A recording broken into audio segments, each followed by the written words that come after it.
Bab 22. Sepenggal bait dari lagu yang mengalun indah di telinganya membuat Ayumi menarik napas panjang dan membuangnya secara perlahan, mencoba sedikit meringankan beban yang menghimpit dadanya.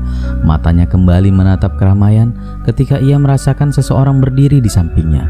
Jantungnya tiba-tiba berdetak kencang ketika melihat sosok pria yang telah membuat hatinya merasakan cinta dan juga kesakitan secara bersama-sama.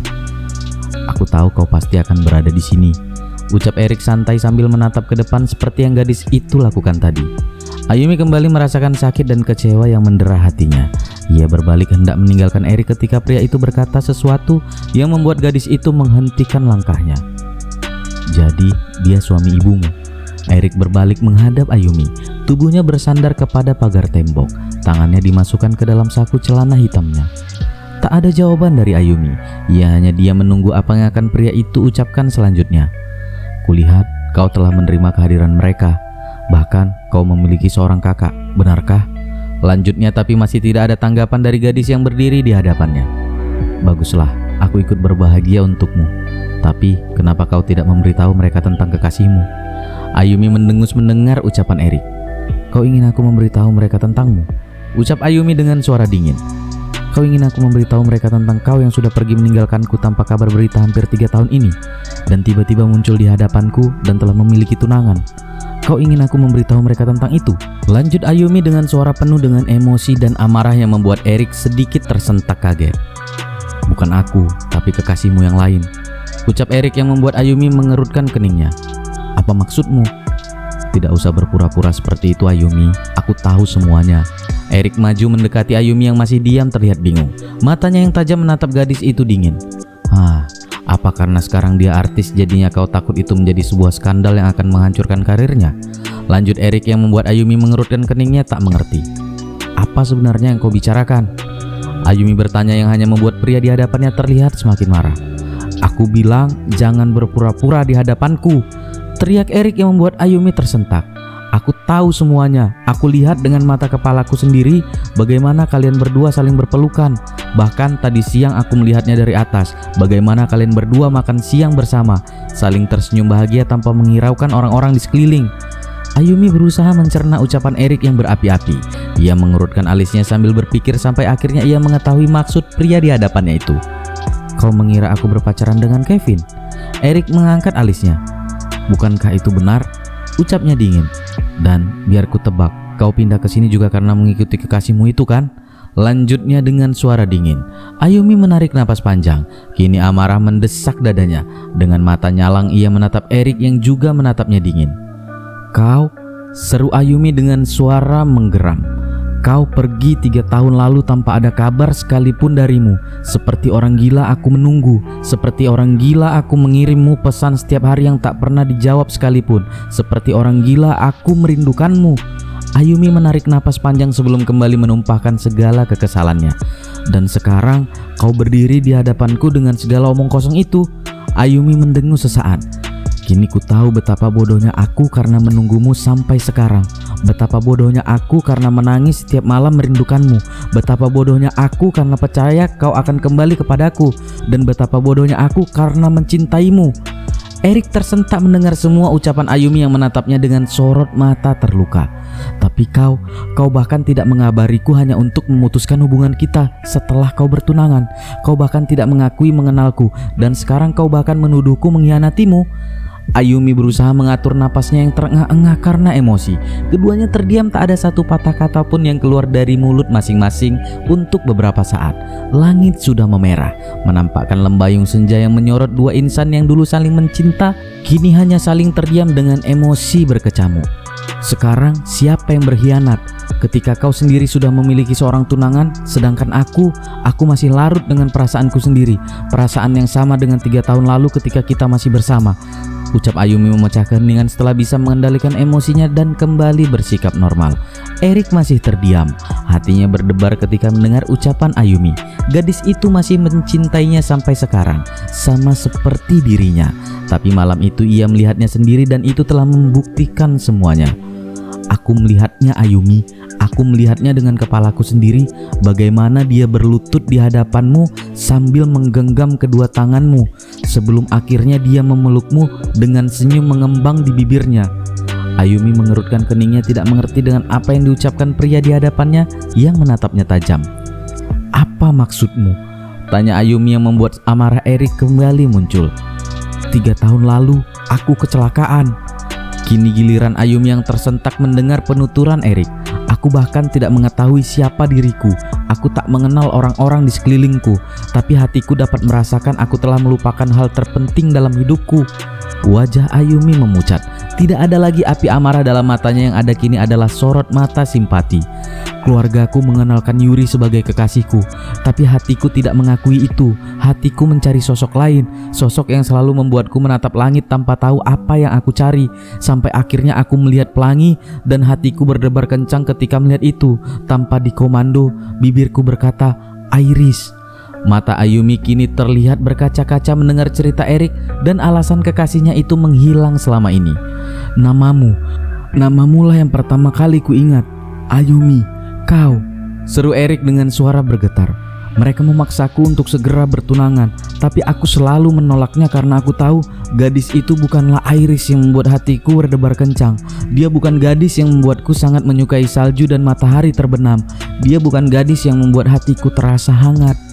Ayumi tak bisa lagi menahan air matanya yang mulai mengalir membasahi pipinya, dan dengan kasar ia menghapusnya.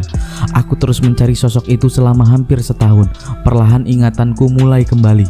Potongan-potongan gambar ketika aku menghabiskan waktu denganmu yang pertama kali muncul, sampai akhirnya semua ingatanku kembali beberapa bulan yang lalu. Erik menarik napas sebelum melanjutkan kembali ucapannya. "Setelah aku mengingat semuanya, seperti orang gila aku pergi ke Kanada karena merindukanmu. Bahkan aku menentang kedua orang tuaku yang memohon untuk tidak kembali ke sana dan menerima pertunangan yang telah mereka atur. Tapi tidak, aku lebih memilih untuk kembali ke sisimu, Ayumi. Dengan perasaan bahagia aku menempuh perjalanan itu, berharap kau sedang menungguku di bawah pohon maple di Stanley Park, ditemani novel dan musik yang keluar dari earphone seperti biasanya, dan kau akan berlari ke pelukanku setelah melihatku." Ayumi ingin berteriak, itulah yang selalu ia lakukan di waktu luangnya selama hampir 2 tahun ini. Duduk di taman berharap kekasihnya muncul di balik pohon. Tapi ketika aku sampai di lobi hotel, aku melihatmu keluar dari lift terlihat cantik dengan gaun berwarna biru. Kau berjalan tergesa-gesa ke arah taman belakang. Aku hendak menyusulmu ketika aku melihat Kevin mengejarmu lengkap dengan pakaian resminya. Ayumi mengingatnya sekarang. Kejadian pada malam kelulusannya dan malam yang sama ketika ia mengetahui Kevin adalah kakak tirinya. Aku kehilangan jejak kalian berdua untuk beberapa saat, sampai akhirnya aku melihat kau duduk di bangku taman dengan pria itu berlutut di hadapanmu. Tangan kalian saling menggenggam sebelum akhirnya ia memelukmu dengan bahagia, ucap Erik dengan suara penuh emosi. Ayumi menatap Erik. "Apa kau mendengar apa yang kami bicarakan saat itu?" Erik tersenyum mengejek mendengar pertanyaan Ayumi. Ia kembali berjalan ke arah pagar tembok. Badannya bersandar, kakinya disilang, tangannya dimasukkan ke dalam saku celana. Matanya kembali menatap Ayumi tajam. "Apa aku perlu mendengar bagaimana dia mengungkap rasa cintanya padamu? Atau mendengar bagaimana dia melamarmu?" tanya Erik dengan sinis. "Jadi apa yang kau lakukan setelah itu? Pulang kembali ke Korea dan menerima pertunangan itu?" tanya Ayumi tak menggubris ucapan Erik yang penuh ejekan. "Iya, setidaknya Yuri setia menungguku walaupun aku telah memutuskannya setelah aku bertemu denganmu. Tapi dia tetap setia menungguku. Ketika aku hilang ingatan, dialah yang ada di sampingku. Bahkan ketika aku menolak bertunangan dengannya dan pergi menemuimu, dia masih setia dan menerimaku dengan tangan-tangan terbuka." Hati Ayumi terasa sakit mendengar segala puja-puji pria yang ia cintai kepada perempuan lain, seolah pengorbanannya selama ini tidak ada artinya. "Baguslah, setidaknya dia dapat kepercayaan darimu. Tidak seperti aku yang tidak kau percayai sama sekali," ujar Ayumi sinis. "Aku mempercayaimu. Aku percaya kau tidak akan mengkhianatiku. Tapi rupanya aku salah. Kau dengan gampangnya berpindah ke lain hati," ujar Erik dengan suara menggeram. "Kalau kau percaya padaku, kenapa kau tidak bertanya padaku tentang apa yang sebenarnya terjadi?" seru Ayumi. Dadanya naik turun, napasnya memburu. Ia sudah tidak bisa lagi menahan emosinya. Kau malah pergi tanpa bertanya dan langsung menerima pertunangan dengan perempuan lain. Apakah pernah terpikir kalau hari itu dia memberi ucapan selamat padaku karena aku lulus dengan nilai terbaik? Atau mungkin saja dia sedang menghiburku karena aku sedang sedih dan mengharapkan kau hadir di pesta kelulusan itu? Atau mungkin saja dia kakakku? Erik terdiam mendengar ucapan Ayumi yang menggebu-gebu. Hati kecilnya mengutuk diri sendiri karena pergi begitu saja tanpa penjelasan apapun dari gadis itu. Tapi ego mempertahankannya dalam kekeras kepalaannya. Dan kau pikir aku percaya itu semua? Tanya Erik dengan santai yang membuat Ayumi semakin terluka. Iya, tentu saja kau tidak mempercayaiku, bisik Ayumi dengan mata berkaca-kaca. Bodohnya aku karena mempercayaimu dengan menyerahkan hatiku padamu hanya untuk terluka, lanjut Ayumi dengan suara bergetar dan membuat hati Erik terasa sesak. Aku rasa tidak ada lagi yang bisa kita bicarakan. Percuma aku menjelaskan segalanya karena kau hanya akan mempercayai apa yang kau percaya benar.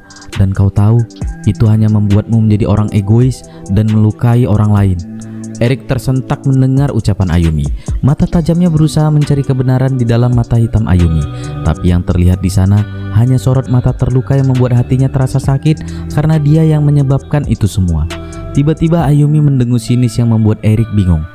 Apa kau tahu, ini kedua kalinya kau menghakimiku tanpa bertanya apapun padaku. Erik terdiam. Ia ingat kejadian di taman kampus pada musim gugur yang lalu. Tapi sekarang berbeda. Aku melihat dengan mata kepalaku sendiri. Erik tak mau kalah membuat Ayumi hanya bisa membuang napas. Kepalanya menengadah menatap langit yang berwarna jingga tua dengan sekumpulan burung terbang menambah keindahan sore itu. Kau lihat burung-burung itu? Ayumi bertanya tanpa mengalihkan pandangannya dari kumpulan burung yang terbang berkelompok.